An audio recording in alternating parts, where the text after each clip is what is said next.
Okay, so back for part two. The free Screencast-O-Matic that I use limits me to 15 minutes, so this welcome video will be in two parts. So we were finishing up the policy assignment. Hopefully that's clear that it's two parts: an enacted state, federal, international legislation, and then what legislation you're going to be following, your pending legislation. And that's due on Sunday, August 5th. Most of the due dates you'll notice are Sundays, so that gives people the chance to work on things over the weekend. Okay, the next assignment is an evidence-based fact sheet. This is to be 2 pages. It's a handout. I'm going to post some examples for you on Moodle so that you can see what they should look like. And I'm also giving you a list of databases to search for evidence-based practices. If you're not sure how to search, please let me know. This is a fact sheet. I call it a fact sheet, a brief, basically that you're going to discuss with me during our midterm call to make sure that you're doing a practice, a program, and that you haven't selected like something more general. It actually needs to be an evidence-based practice, something that's been researched and evaluated. And you can use a template in Microsoft Word for like a newsletter or for a brochure to do your fact sheet. And in your fact sheet, you're going to put a description of the evidence-based practice, who it's intended for, its intended purpose, the key findings of its successes, and its potential limitations. You know, what's been written about this. So you need to go to more websites than just the database that you find this on. Feel free to be creative, and I will talk more about this. I'll do another video at midterm with more examples of this and more explanation. The second part of this is that you will talk with a partner the last week of the class. Apologize. That's my dog barking. Hold on. Jamie, can you let them out again? Apologize for that. So the evidence-based practice in the real world, you're going to each be matched with a partner, and you will have a phone call. I expect it to be no more than 30 minutes. And you will talk about what each of you have done and answer the questions that I provide on Moodle. And you'll type up a brief summary and post that summary. Each of you, there they go again. Sorry about the dogs. So you'll post that summary. Each one of you will post it on Moodle so I can grade both of you. But you type up one summary for the two of you. Okay, and you may be matched with people in your section, or you may be matched with people in the other section.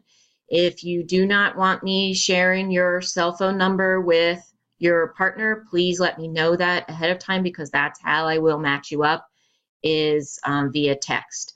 And if you have an older cell phone and can't receive a group text, please let me know that as well when you talk with me. Because that's how I do the matching, is I send a text out to the two students so that you have each other's numbers. Okay, and I know that some older phones won't do that, group text.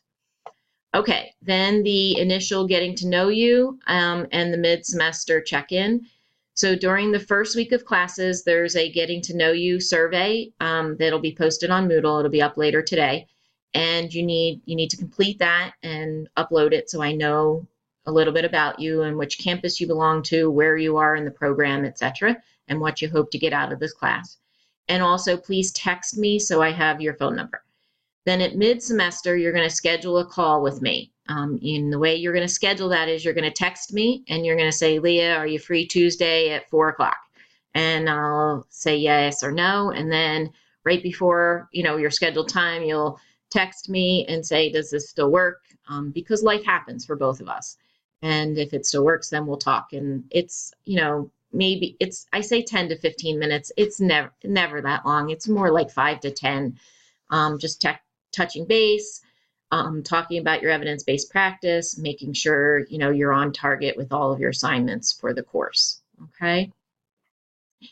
And then the last assignment is you're going to read a memoir or an autobiography related to, from the perspective of a female, or women's issues.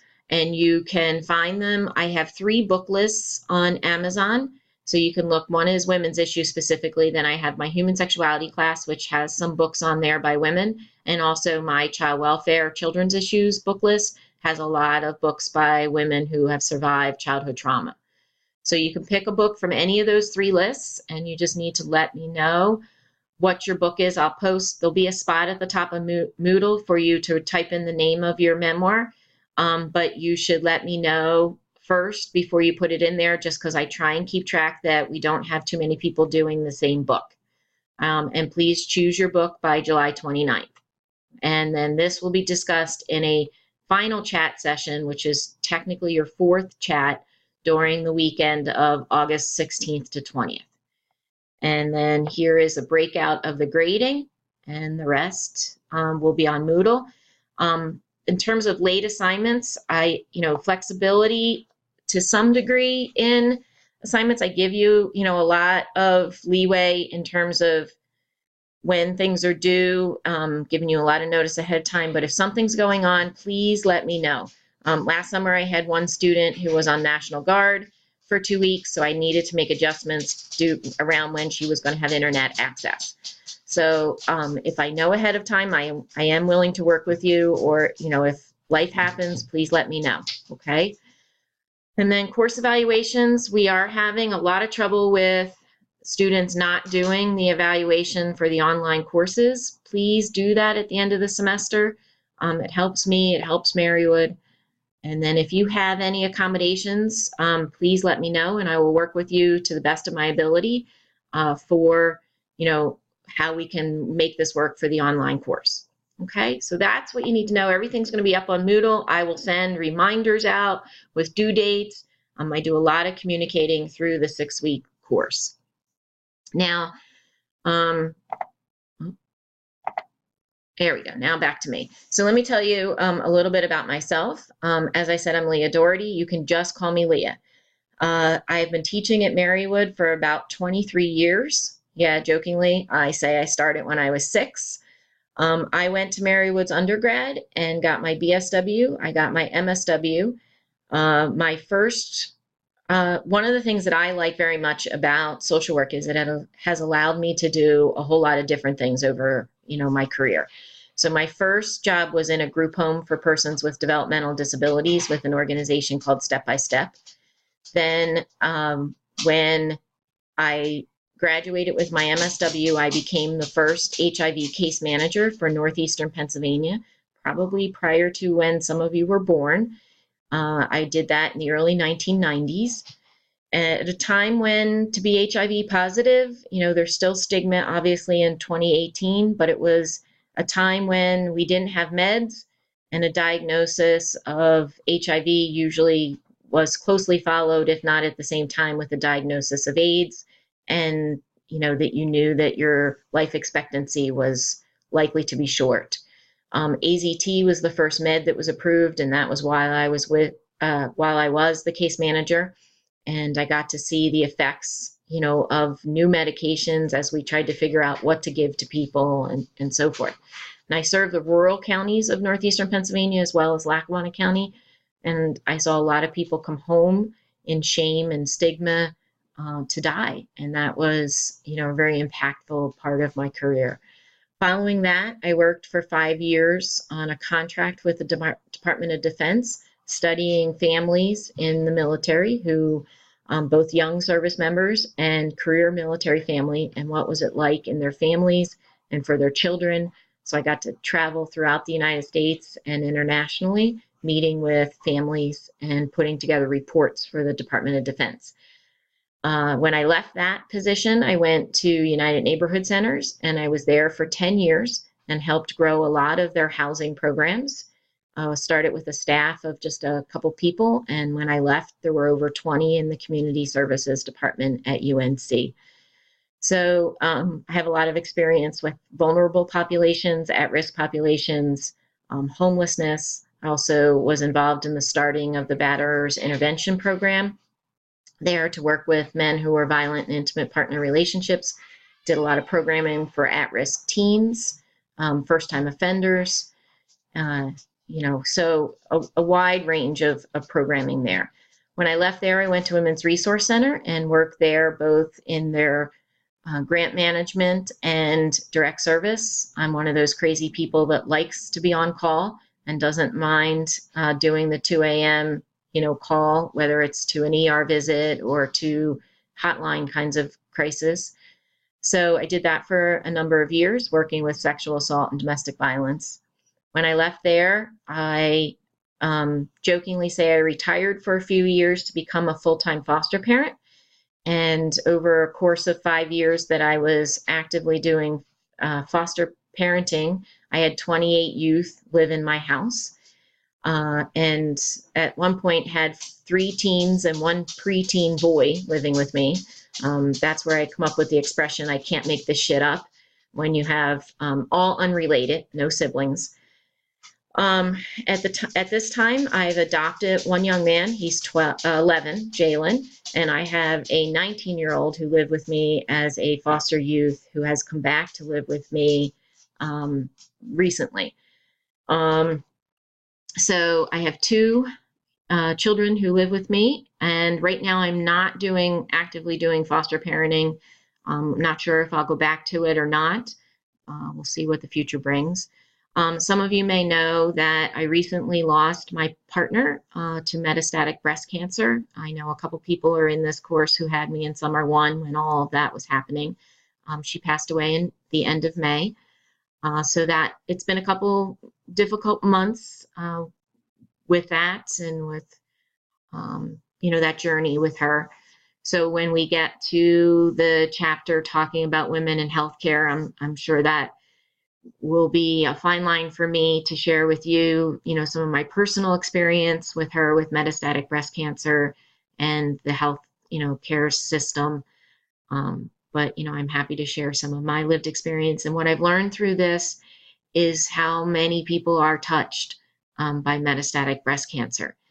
Prior to Jeannie's diagnosis, she had breast cancer. She was 2 months from 5 years before the reoccurrence, and I didn't know. I'm embarrassed to say I didn't know about metastatic breast cancer. I didn't know enough, and I look back on that and think, what did we miss, and what could we have done differently, even in the early stages of the diagnosis. But I'm an advocate now. I'm getting involved in some national organizations to stay informed and to keep the word out there, that metastatic breast cancer affects, a lot of breast cancer individuals, mostly women. So that's, who I am right now. I teach half-time at Marywood, so that means I'm what's called a pro rata. In the summer, I overload and do some extra classes. And my other hat is I am the staff person to the Pennsylvania Continuum of Care for Eastern Pennsylvania, which means that I work with 33 counties, the non-entitlement counties.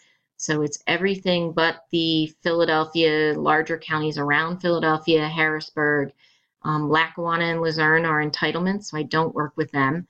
But everything around us, going as far west as Altoona, down to the border of Maryland at Somerset County and up to the border of New York and Tioga County. So if you basically draw a line down the map right there, I serve all of the counties coming east as their staff person for their continuum of care contracts for homelessness with HUD and with DCED. I help manage and provide support to those as well. So if you need to know anything about homeless services in any of your counties or any of the counties around you, I certainly can provide that information. So the video is about to end. We're almost at 15 minutes. What I want to say foremost is that I am available this summer. The more you communicate with me, the more you stay in touch, the better this course experience will be. Please, please utilize my cell phone. Don't email me. I am much better at responding to a text than I am at responding to an email. It is perfectly okay to text me from about 7 in the morning till 11 at night is fair game. I can't always promise that you'll get an immediate